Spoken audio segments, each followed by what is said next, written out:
baksam gözlerim seni arıyor. Nereye baksam gözlerim seni arıyor. Çapkın edasına kurban oldum. Çapkın edasına kurban oldum. Duydum sen birine sevdalanmışsın. O seven gönlüne kurban oldum.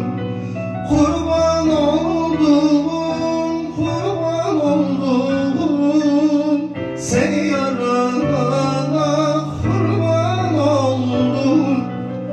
Kurban oldum, kurban oldum. Seni yarana. Bu bir yasak aşk öyküsü çok da acıklı. Birazdan evleniyor yarim, ondan bu acı. Bir de başımda dönüyorken bizim bu şarkı.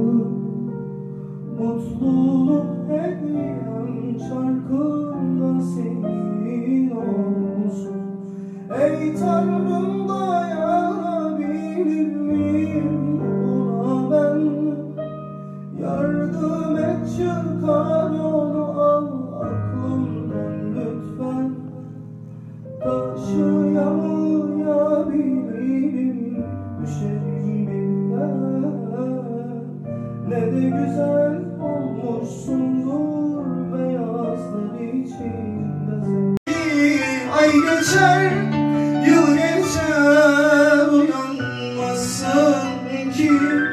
Muhtacım elimi tutamazsın ki. Dönülmez gidişin böyle bir var.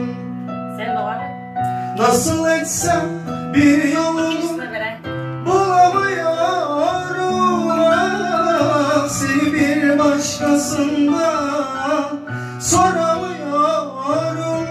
Ah, ne yapsam içimden atamıyorum. Aşkın hasretinde öldürür beni. Nasıl etsem bir yolunu bulamıyorum. Seni bir başkasından soramıyorum. Ne yapsam içimden atamıyorum. Aşkım teninde öldürür beni. Belalım benim, belalım benim. Ah, bu gönlüme helalim benim. Ne sevdalar yaşadım, sarışındı esmerdi. Ne sevdalar yaşadım, mavi gözlü dilberdi. Ne sevdalar yaşadım, benim için özeldi.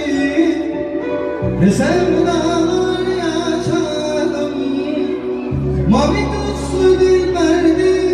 Hepsindeydi bir tat, hepsindeydi şefkat.